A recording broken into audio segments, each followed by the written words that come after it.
José María Maraval, catedrático de Sociología, político de la transición, de la Constitución, de los primeros gobiernos de Felipe González y autor de numerosos ensayos, entre ellos uno, La confrontación política, que habla precisamente de la crispación. Íñigo Errejón, doctor en Ciencias Políticas en la Universidad Complutense de Madrid, irrumpiste en política desde Podemos, un partido que impugnaba precisamente esos años del 78, el régimen, se escuchó decir entonces, y alumno, además, de José María Maraval. Orgulloso alumno. Empiezo por esto último en esta conversación sobre la crispación en política y también la política de la crispación. ¿Cómo recuerda el alumno al profesor y el profesor al alumno? ¿Quién empieza, el profesor o el alumno? Profesor, ¿recuerda a Íñigo Errejón? He citado muchas veces, porque ha sido una referencia en mi vida, un ejemplo de alumno. Recuerdo mucho las clases que teníamos y los debates que teníamos. Entonces, claro que recuerdo a Íñigo Errejón con mucho orgullo. Fue el último examen que hice de licenciatura y yo recuerdo las clases como disputas de ideas que yo solía perder, pero que me eran muy estimulantes. Yo iba a las clases a discutir, pero con una gran admiración intelectual por el profesor Maraval, y hay muchas cosas que en el momento discutía y que luego en algún rincón se han quedado y en algún rincón me han valido para reflexiones posteriores. Pero uno en la facultad siempre recuerda 2, 3, 4 a lo sumo profesores que le marcan intelectualmente, y yo hoy tengo el placer de debatir con uno de ellos. Por preguntaros por esta reflexión que habéis tenido ambos mucho de esos años de la Constitución, ¿qué ha pasado con ese consenso? ¿Lo veis roto? ¿Lo veis deteriorado? ¿Lo veis suficientemente fuerte como para que sirva hoy en día? ¿Qué pasa con el consenso en medio de esta política tan crispada? Bueno, yo creo que es un consenso que dejó de proveer de seguridad a una gran parte de la ciudadanía española cuando dejó de generar efectos concretos, materiales en la vida cotidiana, que eran una parte fundamental del pacto. El pacto de la Constitución tiene un momento como formal, fundante, cuando se aprueba la Constitución, pero quizás la parte de la Constitución material, el primer acuerdo que lo hace posible son los pactos de la Moncloa. Y los pactos de la Moncloa comportan, sobre todo para las mayorías trabajadoras que han luchado contra la dictadura y que entran en un proceso de transición en el que van a conseguir mucho menos de aquello a lo que aspiraban, pero cosas muy importantes, comporta una cierta tranquilidad social, una cierta seguridad económica y las libertades y derechos políticos y civiles, y la idea de que con esfuerzo las siguientes generaciones vivirían en condiciones más cómodas, más sencillas y de mayor certidumbre que aquellas que habían sufrido sus abuelos y sus padres.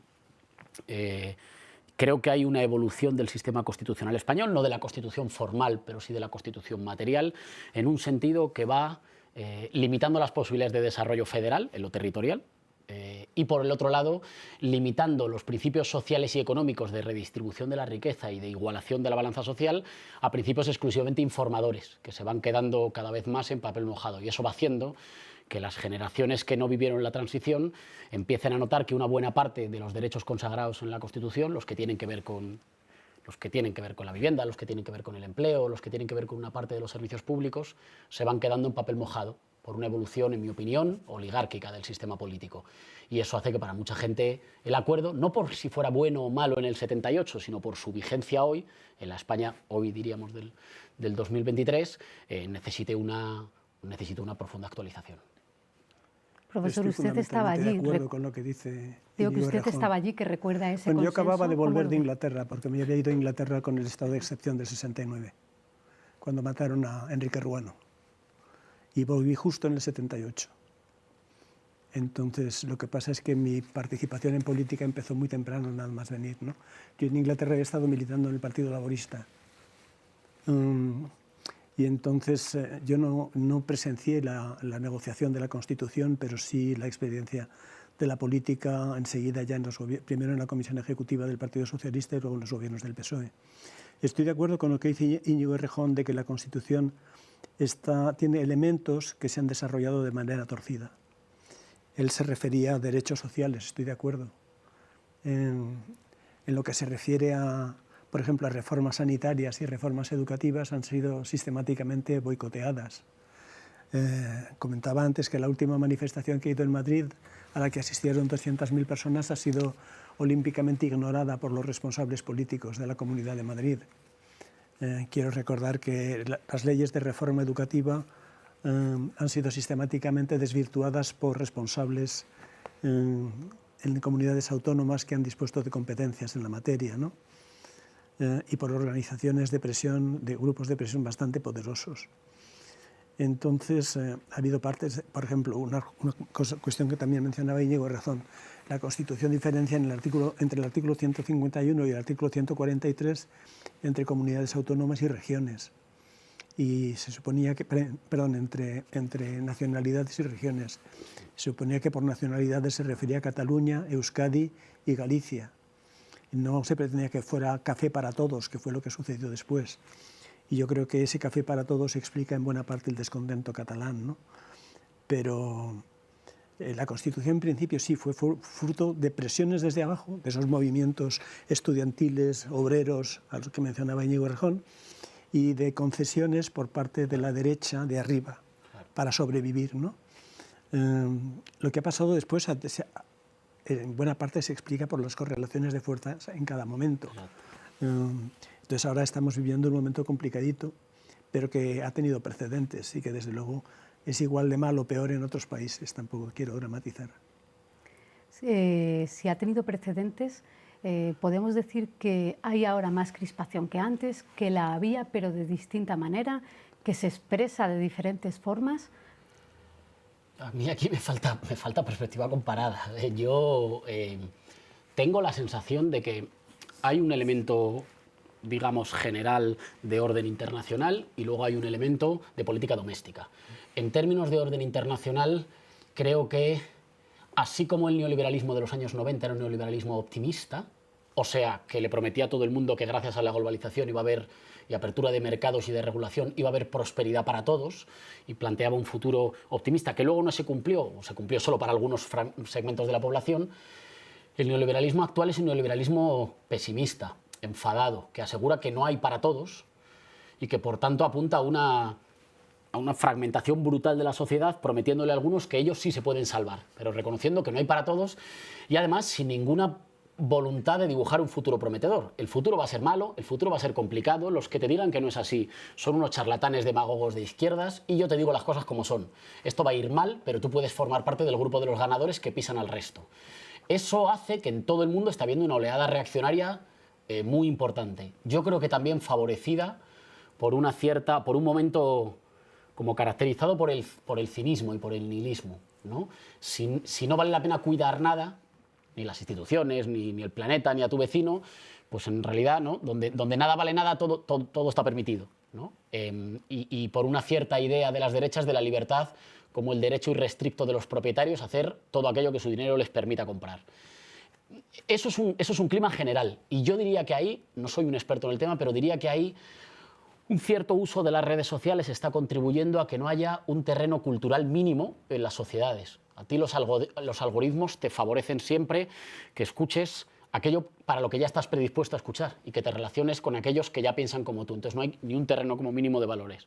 Ahora, en el plano doméstico español yo no sé si es muy novedoso el comportamiento de las derechas. O sea, seguramente desde Donoso Cortés, la derecha española ha teorizado que a la nación le sobra la mitad del pueblo. La mitad del pueblo español le sobra a la nación española, porque no es suficientemente española, porque habla otras lenguas, porque tiene ideologías que dicen ellos que son foráneas, y por eso cada cierto tiempo proceden a un intento de mutilación para que el pueblo español encaje bien en un molde estrecho de su idea de nación española. Y eso se traduce en una idea patrimonial del poder, por la cual cada vez que hay un gobierno de centro-izquierda en España, la derecha considera que ese gobierno es ilegítimo. Y eso yo no tengo tanto recuerdo de los gobiernos socialistas, de los primeros gobiernos socialistas, tengo recuerdo político sobre todo desde que ya estoy militando políticamente los gobiernos de Rodríguez Zapatero y los gobiernos de Sánchez. Yo he visto siempre la misma dinámica, que es que si la derecha no posee el poder político es ilegítimo. Y además, y ya cierro con esto, con una dinámica muy desequilibrada, porque cuando el centro izquierda tiene el gobierno, posee un trocito pequeño del poder en el sistema político, con la mayor parte de los aparatos del Estado y de la sociedad civil y de los poderes económicos en contra. Y cuando el centro derecha tiene el gobierno y casi todo el resto de lo demás. Eso hace que el centro izquierda a menudo se comporte como si fueran inquilinos en un Estado que no le es propio. Y la derecha, en el mejor de los casos, te deja gobernar unos años, pero siempre con una acusación de ilegitimidad. Cualquier gobierno que no sea de ellos ha sido siempre un gobierno ilegítimo. Entonces, digamos, no, puede que sean nuevas las formas en las que se expresa, pero esta idea patrimonial del poder, por la cual para las derechas el país es suyo, el país va antes que la democracia, que eso es muy importante, la nación española va antes que la democracia, el poder les pertenece y todo el que esté en el poder, aunque sea temporalmente, es un usurpador, creo que está, por desgracia, en el ADN de una derecha que entiende que el poder... La democracia a veces le dará la democracia electoral le dará la razón o no, pero el poder le pertenece por otra cosa, por derecho de conquista, en realidad. Estoy fundamentalmente de acuerdo con lo que dice Íñigo Errejón, ¿no? Yo creo que parte de la frustración de la derecha es que, disponiendo de muchos más recursos no ya en la sociedad, que desde luego, sino también en el Estado, a lo largo de esta historia el Partido Socialista ya ha gobernado el doble de tiempo. Han sido por encima de algo más de 25 años, el PP ligeramente por encima de 15. Entonces eso le produce una frustración enorme y fundamentalmente las estrategias de crispación de las que venimos a hablar tienen que ver con estrategias de hacerse con el poder, con estrategias para dividir la fortaleza que pueda tener el adversario, de desmovilizar a los votantes del adversario, de bloquear algunas políticas. Para el PP ha sido una obsesión, desde luego, las políticas respecto de... La derecha es también muy hipócrita, que no es algo que nos decía Íñigo, me parece. Es decir, no ha tenido reparo en pactar con el nacionalismo catalán cuando lo ha necesitado. Ha pactado con el señor Pujol cuando lo necesitó Aznar. Aznar llamó tranquilamente Movimiento de Liberación Nacional Vasco a ETA. Qué sé yo, es decir, no... Ahora mismo, de vez en cuando, en esta especie de extraño baile que practica Rajoy, en el cual no ha dicho ni una sola vez qué es lo que haría si tuviera el gobierno en sus manos, lo único que ha dicho es que tal vez hubiera tránsfugas del PSOE y que tal vez haría un pacto con Junts. Entonces, la verdad es que no se entiende muy bien qué es lo que quiere la derecha, excepto recuperar el poder como sea, y no se sabe para qué, porque no se han tomado, no han carecido del respeto hacia el pueblo español, decir que para qué quieren los resortes del poder. Sí, decía que básicamente que eso lo vimos incluso en la campaña electoral, que las derechas se presentaron explicando con mucho lujo de detalles cuántas cosas querían eliminar, sí, cuántas cosas querían derogar, y con una gran incógnita sobre qué querían hacer, sobre qué querían transformar o qué querían reformar o qué querían mejorar en nuestro país. Yo creo que es posible que vivamos un momento de mayor zozobra y de mucha inquietud para mucha parte de los ciudadanos, porque creo también que estamos en un momento global y de nuevo en nuestro país de interregno, en el que sabemos que una buena parte de las instituciones, de la manera de nuestro modelo de desarrollo, por ejemplo, en relación al planeta, o de nuestra manera de intentar garantizar derechos básicos de ciudadanía, están en cuestión, no son capaces de producir seguridad para la mayor parte de la gente y todavía no tenemos claro qué los va a sustituir, ¿no? Si los va a sustituir un proceso de involución cada vez más autoritaria. Yo no creo que las elecciones ni los derechos individuales estén en juego, pero que las libertades y los derechos de ciudadanía se reduzcan en lo fundamental a los derechos mercantiles que tu bolsillo te permita comprar y a la participación en elecciones una vez cada 4 años. O bien viviremos un proceso de democratización de nuestras sociedades, de nuestra sociedad, que en mi opinión para España implica fundamentalmente un nuevo acuerdo entre pueblos, es decir, un acuerdo territorial que hoy se ve muy difícil, pero que es una especie de fantasma del que no se puede huir, que está presente siempre en la política española y que hay que encarar con las herramientas, en mi opinión, exclusivamente políticas. En segundo lugar, un tipo de acuerdo de cómo comportarnos con el planeta. O sea, nuestro país nuestro país se puede convertir rápida y fácilmente en un desierto en el que la vida sea cada vez peor y cada vez más difícil, y por eso siempre que decimos que hay que emprender políticas de transición ecológica, alguien nos dice, bueno, pero es que si China no lo hace, da igual lo que hagamos nosotros. Bueno, sí que importa lo que hagamos nosotros, primero porque llegar primero tiene premio a desarrollar tecnologías y modos de producción que sean más sostenibles, y en segundo lugar porque vamos a ser seguramente el país más afectado de la Unión Europea por el cambio, lo estamos siendo ya por el cambio climático, y en tercer lugar la mayor problemática, y en esto seguro que estoy de acuerdo con mi profesor, que es la problemática de la desigualdad social. Las democracias no pueden aguantar determinado nivel de desigualdad social.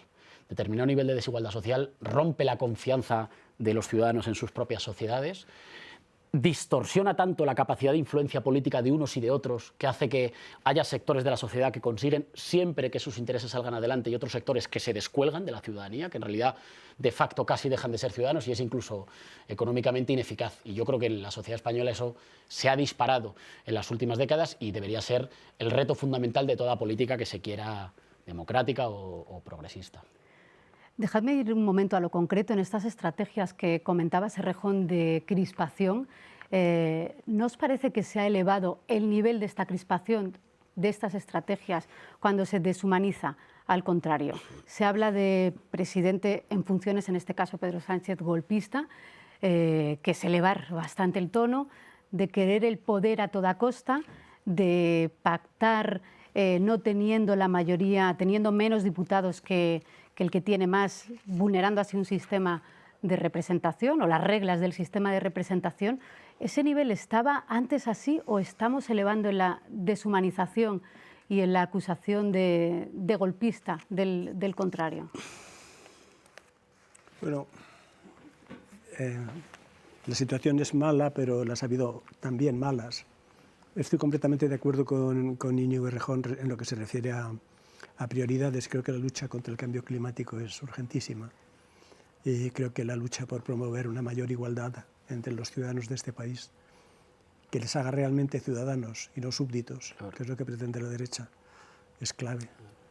Pero ha habido momentos del pasado que han sido horrendos. Recuerdo cuando a Felipe González, en su etapa después de las elecciones del 93, donde se suponía que iba a perder, se desencadenó una campaña contra él terrible. Estanciero tropical, que llamaban, todo el tiempo era insulto tras insulto tras insulto. Lo mismo sucedió con Zapatero. Es decir, esto no es nuevo por parte de la derecha española. Y es verdad también que en otros países hay expresiones de intolerancia que son muy preocupantes. Entonces, yo creo que es muy importante que la gente tenga conciencia de lo que se juega. Creo que perder las elecciones por parte de Feijóo es solamente para él, es para los españoles, no es solamente algo deseable, sino que cuanta mayor sea la diferencia con las que las pierda, mejor para todos. Creo que una parte de la tensión actual es porque realmente después de las elecciones municipales y autonómicas creyeron que iban a formar gobierno, y creo que las elecciones del 23 de julio dieron al traste con esa esperanza, y que buena parte de la tensión actual se deriva de esa frustración. Sí, yo ahí por una parte,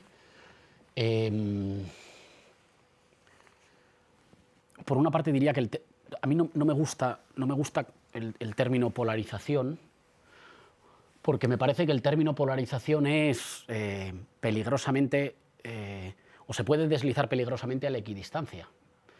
En los últimos años, seguramente desde el 2017-2018, lo que ha habido es un envalentonamiento y aumento de la agresividad de las fuerzas reaccionarias, que se expresa en el debate público, en la calle y en la convivencia. Pero eso no es una polarización, porque no se está produciendo por los dos lados. Ahí yo creo que en general el centro-izquierda español ha tendido a confundir las posiciones que llama como de responsabilidad de Estado con el dejarse arrebatar un cierto pulso ciudadano y popular en la calle. Las derechas españolas, seguramente desde su ofensiva, o sea, yo creo que los reaccionarios en España emprenden una ofensiva como de signo pendular contra los tres intentos que entienden que les cuestionan los privilegios de toda la vida. El 15M y el primer Podemos, que cuestiona fundamentalmente la desigualdad socioeconómica. El octubre catalán, que cuestiona un modelo de Estado de las autonomías fallido y que reclama más soberanía y, por tanto, derecho a decidir, y que les parece que a las derechas les parece que toca algo que es previo a la democracia, que es la nación española, que va antes. Tenemos una princesa que ha jurado antes, a algunos les parecerá un detalle, pero que ha jurado antes la bandera en un cuartel antes de venir al Congreso a prometer la Constitución. Será una tontería o será una coincidencia de edad, pero a mí me parece relevante. Antes de jurar la Constitución en la sede de la soberanía nacional, se ha ido a un cuartel a jurar la bandera, porque para una parte del Estado español y de la derecha española, la nación es previa a la democracia y da igual luego lo que decidan los españoles qué hacer con ella. Y en tercer lugar, una reacción al movimiento feminista que les parecía que cuestionaba privilegios que eran intocables. En esa reacción furibunda de los reaccionarios en España no ha habido una especie de polarización terrible en la que... No, lo que ha habido es un envalentonamiento en la calle, en las redes sociales, en la discusión mediática de los sectores reaccionarios que de momento solo ha sido contestado de una manera más o menos a la defensiva en las urnas. Digamos, creo que muchas encuestadoras se equivocaron de manera rotunda para las elecciones del 23 de julio por dos razones. Una, por el efecto burbuja que produce Madrid, porque hay sectores permanentes de la derecha española que confunden lo que va a votar Madrid con lo que va a votar España, y es más, le parece que lo que no es legítimo dentro de la M30 no debería ser legítimo en España. Pero en segundo lugar, porque ciertamente el clima en la calle era un clima, digamos, de ofensiva ideológica y cultural muy dura. Parecía evidente que las derechas iban a ganar, por cómo se manifestaban, por cómo gritaban, por las cosas que te decían por la calle. Yo creo que ellos mismos llegaron a convencerse de que iban a ganar. Y eso no se ha visto hasta ahora compensado por una activación popular de signo progresista por el otro lado. Y eso debería ser una llamada de atención. No basta con estar en la Moncloa. Es fundamental que el pueblo progresista que pueda apoyar una reedición del gobierno de coalición se active y defienda las políticas de avance y las políticas de justicia social. Y luego con esto de cómo se expresa la polarización o de si hay, digamos, más agresividad o menos, la diferencia para mí fundamental, digamos, defiendo que se puede chocar y que se puede discutir a fondo con el adversario. La diferencia es reconocerle el derecho a existir. A nosotros muchas veces nos han dicho que... lo digo para ser un poco más polémico. Yo he protagonizado protestas contra dirigentes del Partido Popular. He estado en ellas y la defiendo. Y además lo defiendo como... No me arrepiento. Seguramente ahora soy diputado, pero lo volvería a hacer. ¿Cuál era la diferencia? La diferencia está en protestar contra una política concreta o protestar contra la existencia de esa persona. En la casa de Pablo Iglesias y de Irene Montero se producían protestas que no protestaban por ninguna política concreta, que protestaban por su derecho a estar ahí.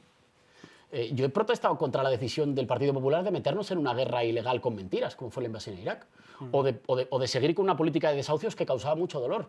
Y la protesta tiene un objetivo concreto: criticar esa política que causaba dolor. Cuando se pasa del cuestionamiento de una política al cuestionamiento al derecho a la existencia del otro, digo, yo deseo derrotar los argumentos de las derechas en España con ideas, pero deseo que estén siempre en condiciones de defenderlas. Preferiría que las pudieran defender con una balanza de poder social y económico que estuviera un poquito más equilibrada, porque para cuando empiezan las elecciones ellos juegan con 25 jugadores y nosotros con 7, y el árbitro casi siempre pita a favor de uno. Pero yo quiero que sigan pudiendo defender las ideas. Para mí esa es la idea fundamental, porque yo no quiero criminalizar la protesta. Todo el mundo tiene derecho a protestar contra las políticas que no le gustan. No es lo mismo criticar las ideas de tu adversario que criticar el derecho de tu adversario a existir.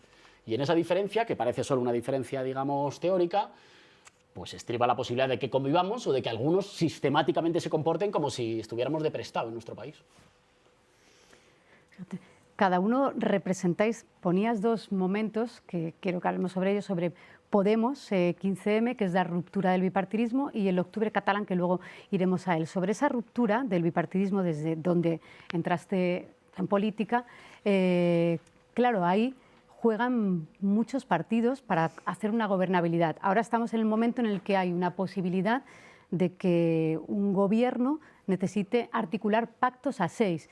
Doctor Maravall, usted es la representación de esa mayoría absoluta abrumadora de 202 diputados.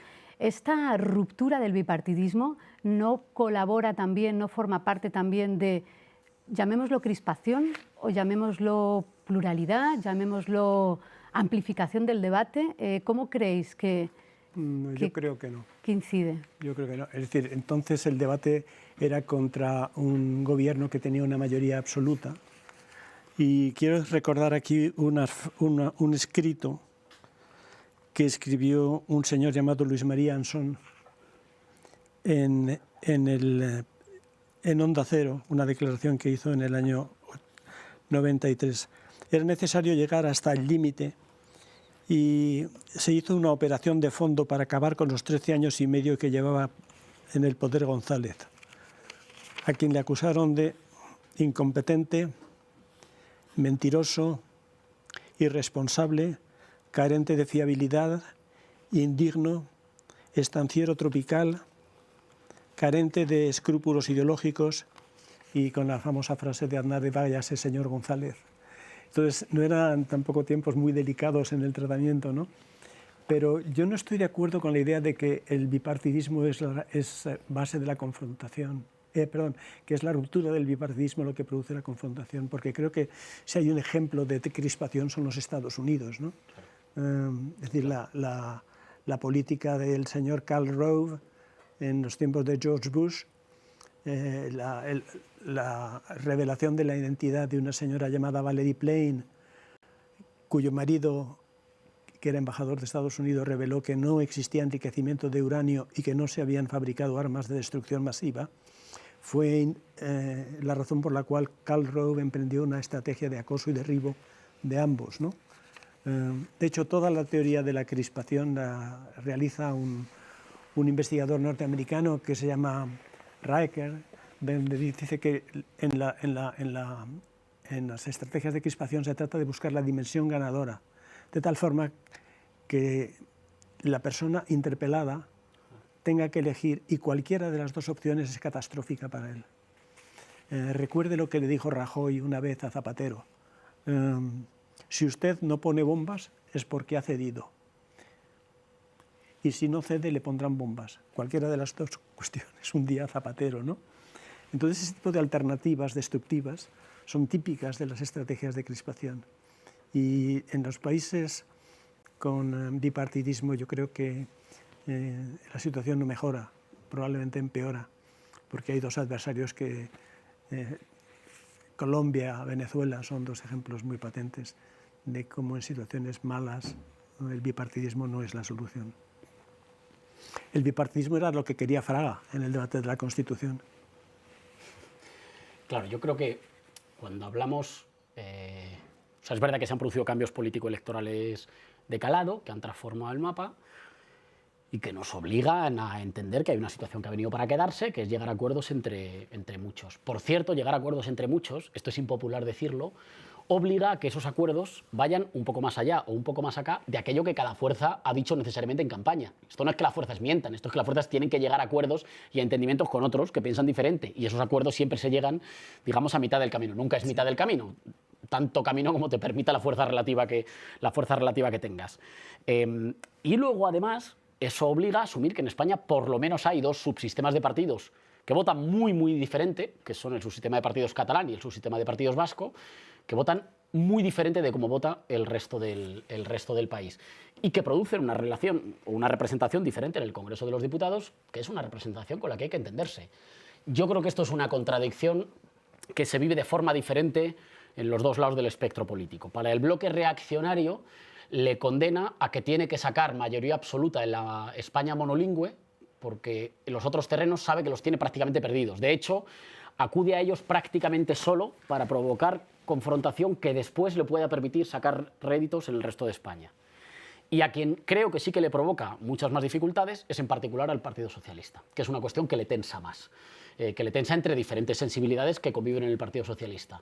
Precisamente sobre esto, consideráis que hay políticas, estrategias de la crispación, elevar el tono, insultar al oponente para ocultar políticas que no abordan debates fundamentales como la desigualdad, indicadores que apuntan a que cada vez hay familias pasando lo peor en este país, y que se utiliza esta crispación para que no se vean las políticas del desmantelamiento, por así decirlo, del estado de bienestar? Sí, yo creo que es absolutamente cierto.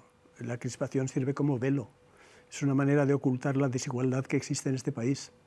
Y creo que es una manera también de ocultar la relevancia que tienen algunas políticas sistemáticamente boicoteadas por la derecha, como son las políticas que refuerzan la sanidad pública o la educación pública o políticas fiscales redistributivas, ¿no? Estas cuestiones se dejan de lado y se ocultan con la polarización. Y quiero reiterar una cuestión que estaba planteando antes Íñigo Errejón, la diferencia de recursos de los unos y de los otros. Si uno mira, por ejemplo, a un recurso clave de la derecha, que es el Poder Judicial, de 1.300 jueces, más cerca de un 60% pertenece a una asociación que estuvo en contra del Tribunal Constitucional y del Consejo General del Poder Judicial, ¿no? Ha tenido a su favor a la Iglesia Católica, una Iglesia Católica que desautorizó la Constitución y que obligó a Suárez a desplazarse al Vaticano para hablar con el Papa y que la Conferencia Episcopal no boicoteara la Constitución, no la socavara. Entonces, la crispación sirve sistemáticamente para ocultar operaciones que se hacen por detrás, alianzas impresentables que se tienen por detrás. Eso es completamente cierto. Y la diferencia que hacía Íñigo entre polarización y crispación me parece clave.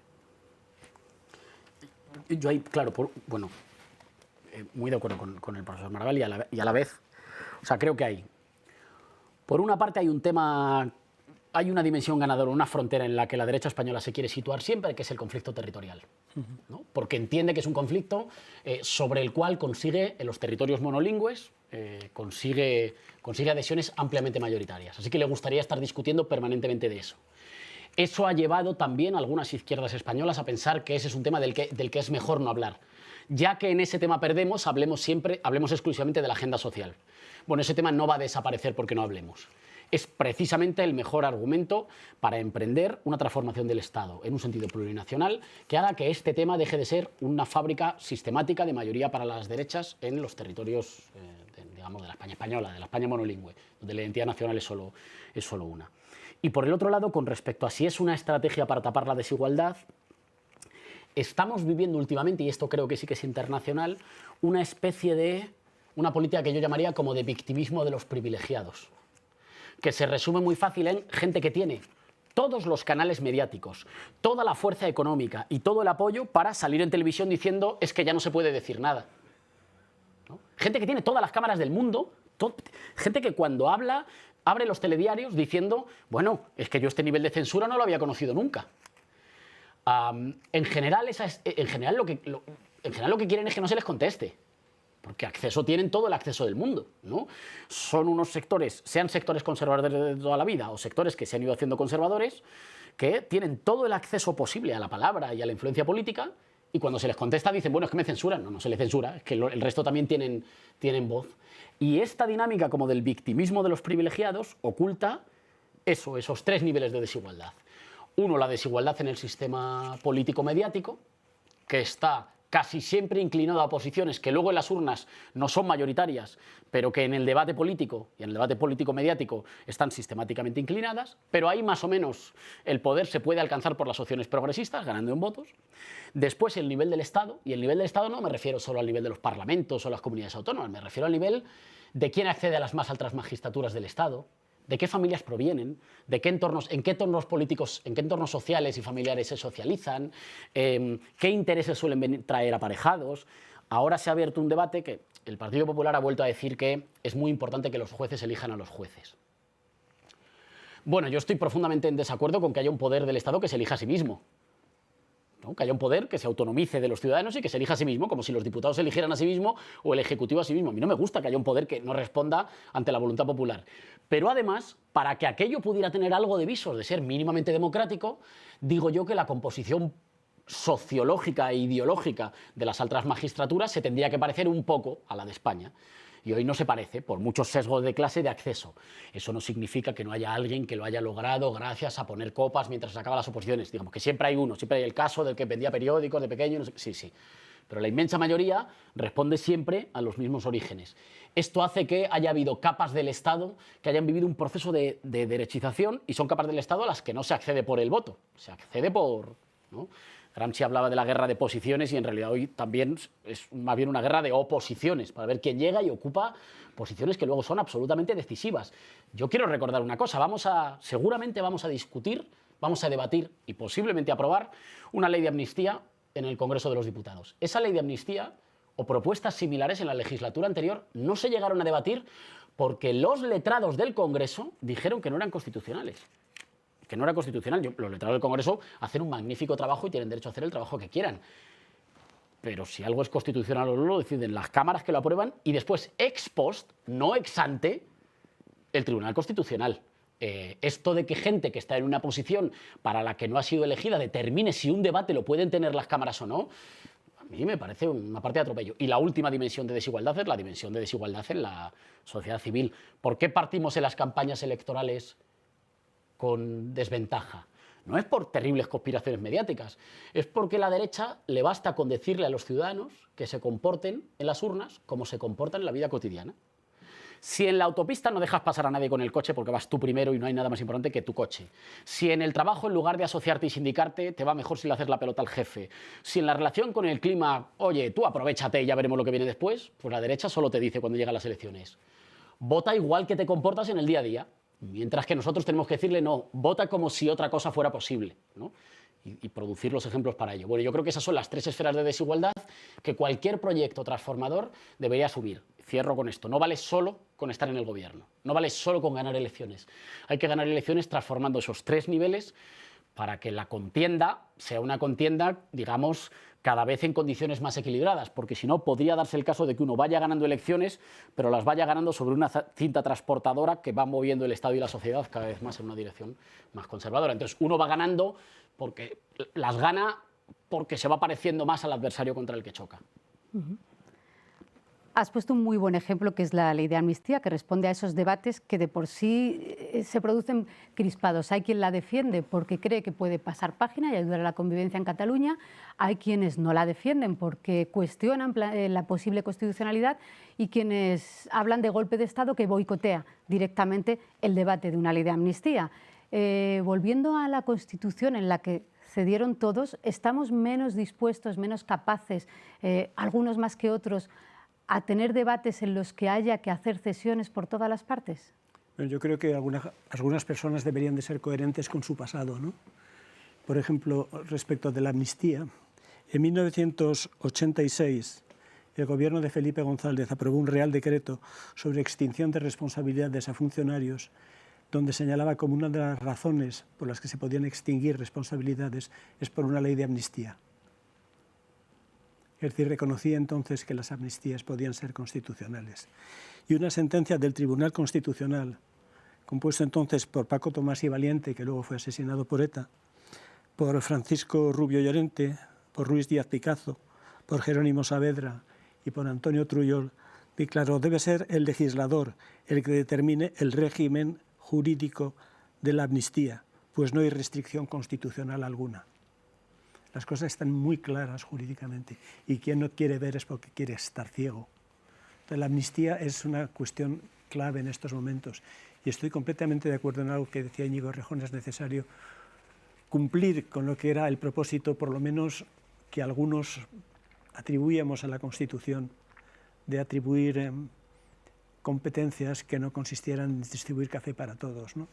Yo creo que en ese sentido los que tienen que estar también atentos son los partidos nacionales y también los partidos catalanes, ¿no? Porque la evolución de los partidos catalanes no mejorará con un gobierno de Feijóo y de Vox, ¿no? Cuyo propósito es acabar con el estado de las autonomías. Y saben también que una amnistía no borra la calificación de un delito, es decir, que si vuelven a cometer delitos, pues vuelven a ser juzgados. Que su voto ha caído y al mismo tiempo que las aspiraciones a tener una genuina autonomía en Cataluña siguen estando muy vivas. Ha habido bastantes estudios del CIS que han mostrado cómo un 75% de los catalanes, entre un 68 y un 75% de los catalanes en los últimos 10 años han deseado tener mayores cotas de autogobierno. Eso requiere probablemente una revisión del Estatuto de Cataluña, que fue boicoteado por el PP en 1986. Que tiene un estatuto no votado.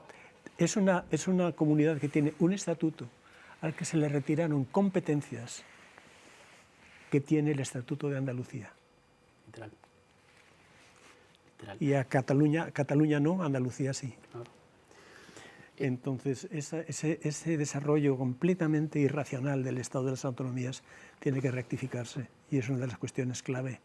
Eso y una cuestión complicadísima, y esto pertenece probablemente al reino de los sueños, ¿no? Pero es necesario un reajuste de la Constitución por algunas cuestiones que han quedado oscuras, ¿no? Creo que es necesario aclarar esa diferencia entre el 151 y el 143. Me parece imprescindible que la sanidad, que es una cuestión, la sanidad pública, que me parece que es un derecho fundamental de todos los españoles, no esté relegada al artículo 43 de la Constitución, sino que figure como un derecho fundamental. Me parece que es también muy importante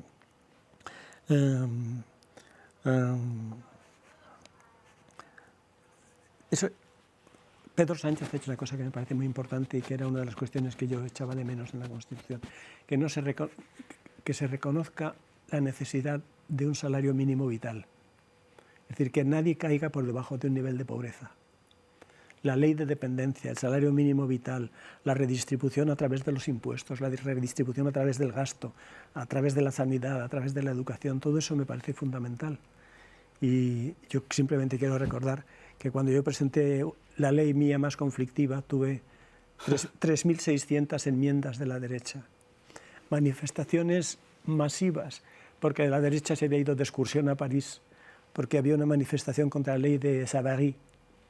¿Con qué ley era? Era con la LODE, la Ley Orgánica de Derecho a la Educación, pero la derecha se fue a aprender cómo montar una manifestación, se fue de viaje a París, viaje de turismo. Y entonces viene una manifestación masiva contra la ley de Savary, que era el ministro francés, que paralizó la ley de Savary. Cuando volvieron aquí con Capa, la Iglesia, el PP, la Conferencia Episcopal, Carmen de Alvear, yo qué sé qué, no consiguieron pararla. Lo del Tribunal Constitucional la declaró plenamente constitucional.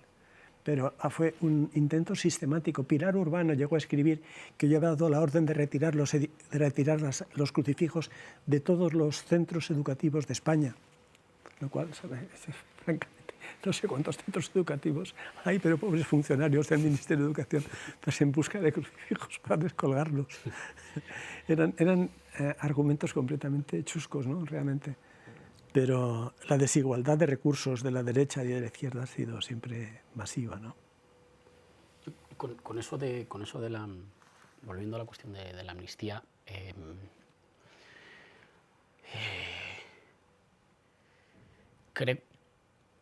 tengo una plena convicción en los efectos políticos positivos que va a tener. Pero lo tengo que decir de manera muy clara porque yo creo que en esto, cuando las fuerzas progresistas lo defienden con la boca chica, se hacen un flaco favor. Además de los efectos positivos que pueda tener, es que yo creo que es justa. Es que yo estoy de acuerdo. No puedo comprender cómo en un país en el que se ha indultado a gente que entró con armas en el Congreso de los Diputados, que protagonizó, eso sí, un golpe de Estado, alguien se lleve las manos a la cabeza porque una amnistía impida pues, que alguien, por ejemplo, por abrir un colegio para que se pueda haber urnas y la gente pueda votar, pueda afrontar un proceso que le pueda acabar llevando a la prisión. Eso es una absoluta barbaridad. No estamos hablando exclusivamente de los líderes políticos, estamos hablando de cientos de ciudadanos catalanes que pueden acabar, que están encausados o que pueden afrontar penas de prisión por la participación democrática en una consulta, llamada referéndum, pero que ha tenido consecuencias, digamos, simbólicas. Eso es una barbaridad. Y eso no va a acercar, sino que va a alejar más a dos sociedades que llevan mucho tiempo emocionalmente muy separadas. Ahora bien, esta creencia de que las amnistías solo son posibles en los cambios de régimen o que extinguen los delitos, yo no... Por tradición familiar, mis padres militaban a la izquierda de las fuerzas políticas que defendieron el acuerdo constitucional y que defendieron la ley para la reforma política y los pactos de la Moncloa. Y yo lo he contado algunas veces, por esa militancia política antifranquista, mi padre fue detenido y fue torturado. En España es imposible juzgar, bueno, ya murió, pero en España es imposible juzgar a los funcionarios que lo hicieron. Es imposible. Yo no he oído que nadie diga que eso significa que lo que en la práctica fueron leyes de punto final habiliten en adelante la tortura. No. Y lo digo desde la posición de quien no está de acuerdo con las leyes de punto final. Hay mucha gente que se ha emocionado en España viendo la película 1985, la película argentina 1985. A mí esa película me emocionó, pero sobre todo me dio una profunda rabia. de ver que los genocidas pudieron estar sentados en el banquillo de los acusados en Argentina y en mi país no. Es más, que la gente que en mi país ha querido justicia y reconocimiento se ha tenido que ir, que coger un avión a Buenos Aires a ver si allí alguien les hace caso. Pero si nadie puso el grito en el cielo cuando estábamos hablando de aquello, que aquellos mismos digan que hoy que la participación en un referéndum le pueda causar a alguien la cárcel, revertir eso para abrir un canal exclusivamente político de soluciones, que eso va a romper nuestro país, como mínimo refleja una doble vara de medir moral que en mi opinión es profundamente preocupante. Finalmente, sin embargo, las cosas en nuestro país suceden a menudo pese a los gritos furibundos de la derecha. El Parlamento hará su trabajo, que es legislar. Después, el Tribunal Constitucional, que no es una tercera cámara, y que esto es muy importante porque ha habido una evolución para mí preocupante del Tribunal Constitucional, como si fuera una especie de tercera cámara no elegida. El Tribunal Constitucional no es una tercera cámara. El Tribunal Constitucional, después de que las cámaras que representan la soberanía nacional hagan su trabajo, revisará si la ley de amnistía, que posiblemente aprobemos, es constitucional o no, tendrá efectos. Y eso, en mi opinión, contribuirá a un tiempo mayor y mejor de convivencia que posibilite que empiece a sentar las bases de un acuerdo nuevo entre los pueblos de España. Porque a menudo no sería la primera vez que vemos a las derechas cuestionar cosas que luego, para cuando llegan al gobierno, se encuentran que son felizmente irreversibles. Tan irreversibles que las acaban usando ellos. En el último debate de aprobación de la ley de amnistía, yo le pude contestar en la legislatura anterior, le pude contestar al representante del Partido Popular que yo, y lo decía de todo corazón, le deseaba que nunca jamás ni él ni nadie de su bancada, una bancada muy grande, ningún familiar tuviera que acudir a ese derecho. Pero que si alguna vez alguno de ellos estaba en esa necesidad y acudía a ese derecho, para mí no sería un motivo de hipocresía, sería un motivo de que el suelo de derechos de España ha aumentado incluso para aquellos que se oponían.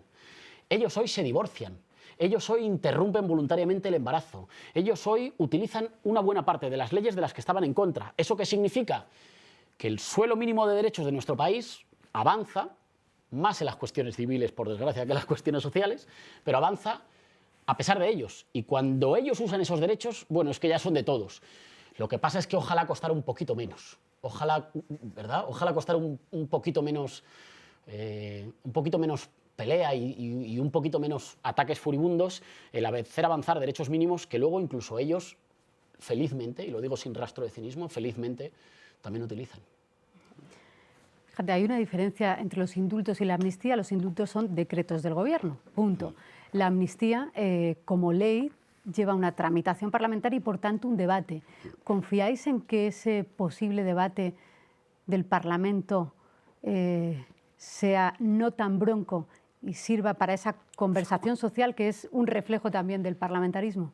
Eso depende del cerebro que tengan los diputados de la derecha, pero tienen que recordar que la amnistía de 1977 indultó a responsables de la matanza de Atocha, indultó a responsables de las matanzas en Vitoria, de las matanzas en Montejurra, de la muerte de Enrique Ruano, de la muerte de Francisco Javier Sauquillo, de las torturas de Francisco José de Pereña, de la muerte de Javier Benavides. Todos esos fueron amnistiados.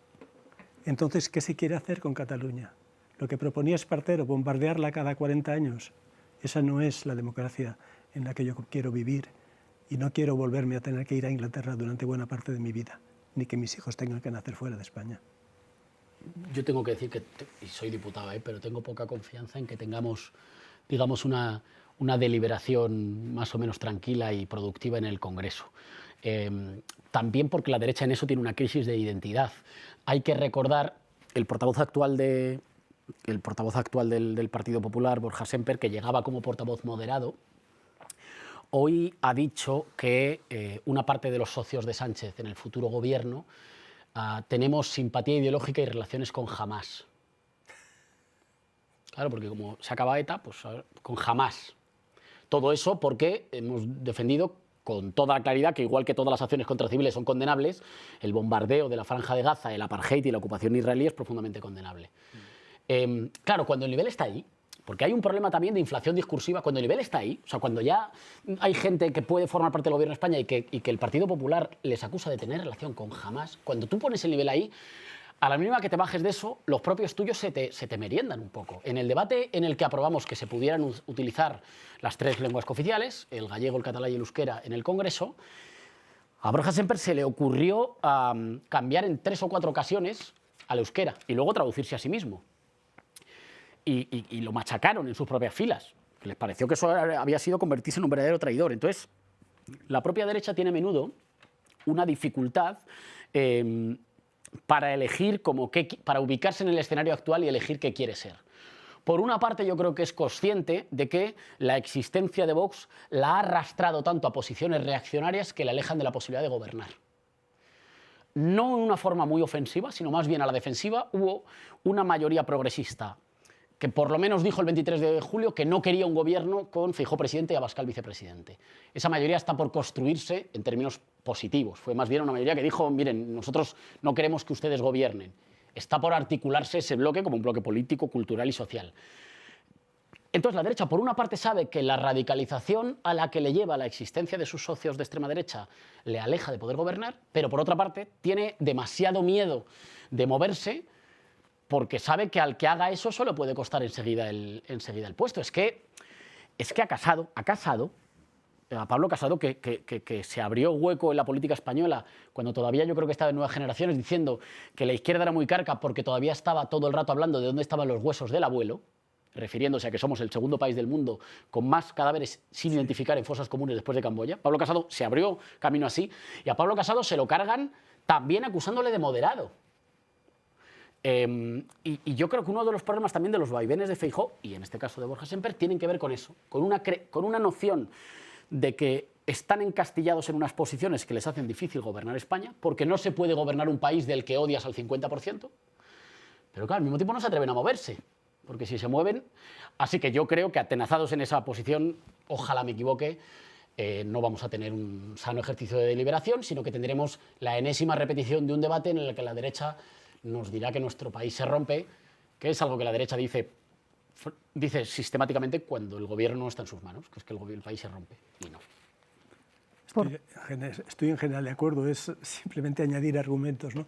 Quiero señalar el precedente Zapatero, porque es otro caso de extremada polarización, sobre todo a partir del momento en que se produce el atentado terrorífico en Madrid, que produce pues, muchos muertos, muchos heridos, y que Aznar reaccionó atribuyéndolo a ETA, ¿no?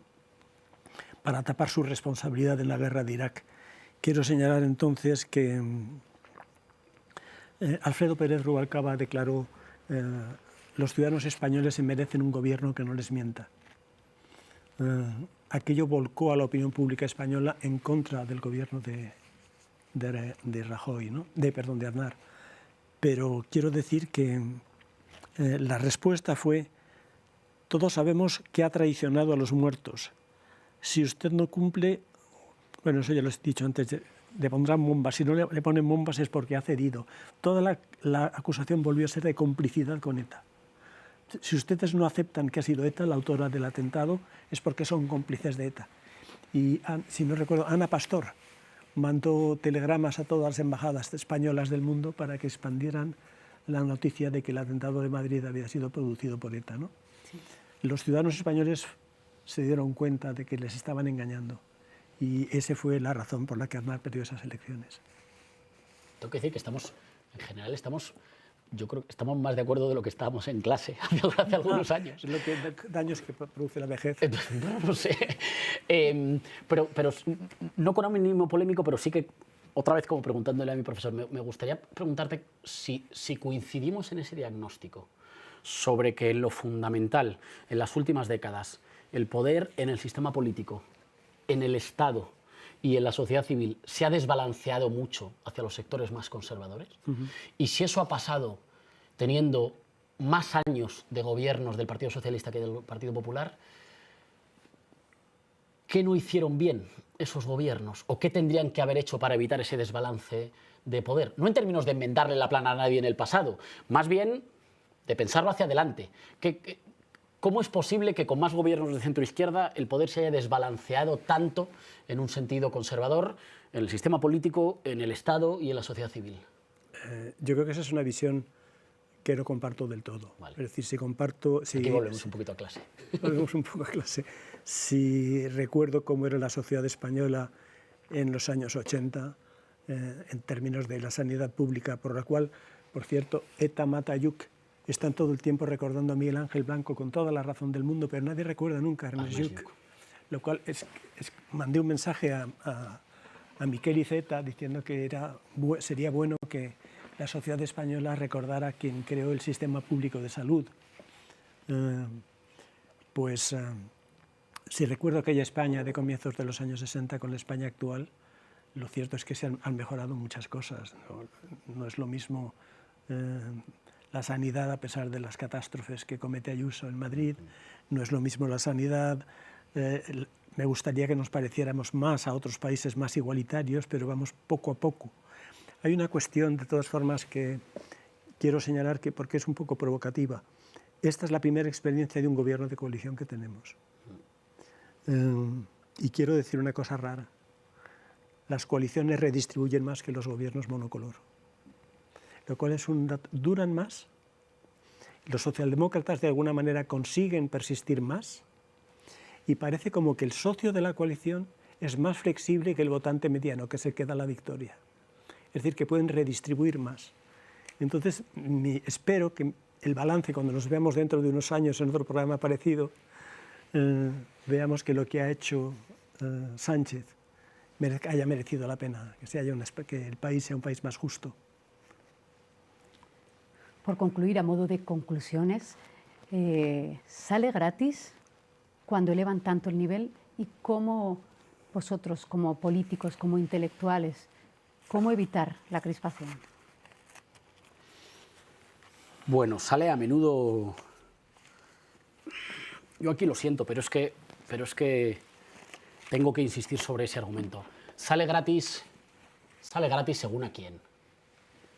Es que esto también va por barrios y a menudo va por ideologías. En una noticia que no trascendió mucho, en el lugar donde estábamos tomando algo después de la noche electoral, en Sumar, el domingo del 23 de julio, es un ejemplo entre muchos, resulta que en un momento, yo creo que por error, entró un neonazi, un ultraderechista, que acabó teniendo un problema con los puertas del sitio y que acabó blandiendo un cuchillo.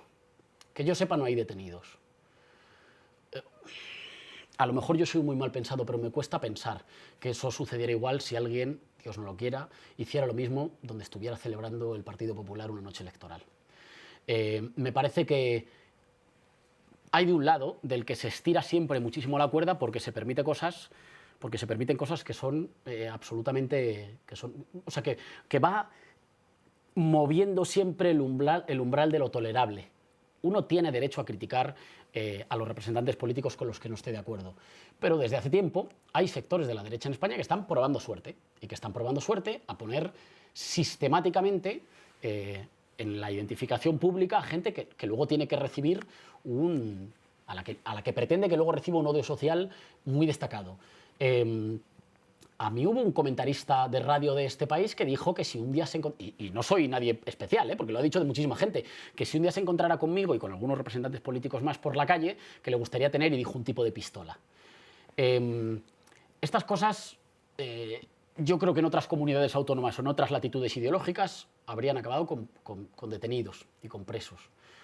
Pero creo que en general hay una doble vara de medir, y una doble vara de medir que es peligrosa. Y yo a esa doble vara de medir no le llamo polarización, le llamo un proceso reaccionario de fascistización de algunas capas sociales en España que encuentra, no voy a decir que tolerancia, pero sí un cierto mirar hacia otro lado de importantes sectores del Estado que deberían ocuparse más y que se ocupan o no en función de cuál es la ideología de quien agrede o de quien amenaza. Así que diría que para los sectores reaccionarios sale muy gratis.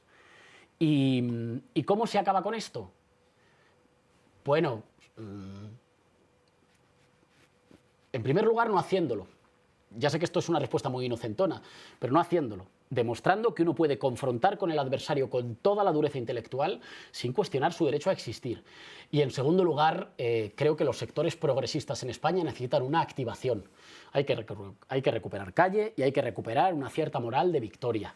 No hay que dejarse insultar, no hay que dejarse pisotear, no hay que comportarse como minoría política permanentemente. Hemos vivido una legislatura en la que, paradójica, en la que había un gobierno de coalición de centro-izquierda de Moncloa que, sin embargo, en la calle parecía una minoría. Sí. Eso creo que es un cierto espíritu, esto que se dice como de la indefensión aprendida, del pueblo progresista, de acostumbrarse a comportarse como si estuviera en minoría. Esa cosa de, bueno, no hay mejor desprecio que no hacer aprecio. Como una especie de, ¿no?, de superioridad moral de quien por el otro lado no deja de retroceder posiciones sociales y culturales. Creo que por una parte no hay que hacerlo y por otra parte hay que ser inflexible con quien lo hace, y eso exige una activación popular en el territorio cultural e ideológica y un cierto rearme político, intelectual e ideológico de las posiciones. Digo progresistas, hace falta un nombre mejor, pero bueno, nos entendemos. Estoy de nuevo bastante de acuerdo, ¿no? Creo que hay un sesgo más que conservador, reaccionario, en instituciones españolas que no ha desaparecido. Y creo que hay un activismo por parte de capas sociales reaccionarias que son muy agresivas. Quiero decir que cuando dejé el gobierno yo prescindí de mi escolta, y eso lo he vivido por Chamberí, lo he vivido por el barrio de Salamanca, lo he vivido por, ¿cómo se llama esta avenida que bordea el Parque del Oeste? Por Rosales. Por Rosales. Claro, tú también es que... voy provocando. Pero es verdad que la pregunta era, ¿cuándo puede acabar una estrategia de crispación? La respuesta fácil es cuando el PP no gobierne. Cuando el PP sistemáticamente pierda. Y sepa que solamente podrá gobernar si cambia su trayectoria política, si se parece más a los partidos demócratas cristianos. Me gustaría que en vez de Aznar estuviera Ruiz Jiménez o algo por el estilo. Es decir, personas con las que se pueda hablar, ¿no? Porque es necesario que el principal partido de la oposición y la oposición de izquierdas puedan hablar sobre el futuro del país, ¿no? Pero es fundamental que el PP pierda. Es fundamental que existan pesos y contrapesos. Y pesos y contrapesos me refiero a una prensa libre, una prensa plural. Sobre todo que sea plural y libre, que no tiene por qué ser neutral. Puede ser extremadamente sectaria, pero que sea muy plural. Partidos internamente democráticos, con organismos intermedios, que permitan controlar a los dirigentes, con militantes informados, tanto por esos órganos intermedios como por los medios de comunicación que les transmitan información. Esas son algunas de las condiciones que yo creo que pueden ser importantes para ir cambiando las cosas, pero cada vez que me lo han preguntado, ¿cuándo acaba la crispación en España? Cuando no gobierna el PP. Es cuando hay crispación. Cuando el PP gobierna no hay crispación alguna. Yo no recuerdo ningún episodio de crispación con gobiernos del PP. Pues José María Maravall, Íñigo Errejón, muchísimas gracias por la riqueza de la conversación. Ojalá muchas como estas que falta nos hacen. Muchas gracias a los dos. Muchas gracias. Es un gustazo. Gracias. Sí.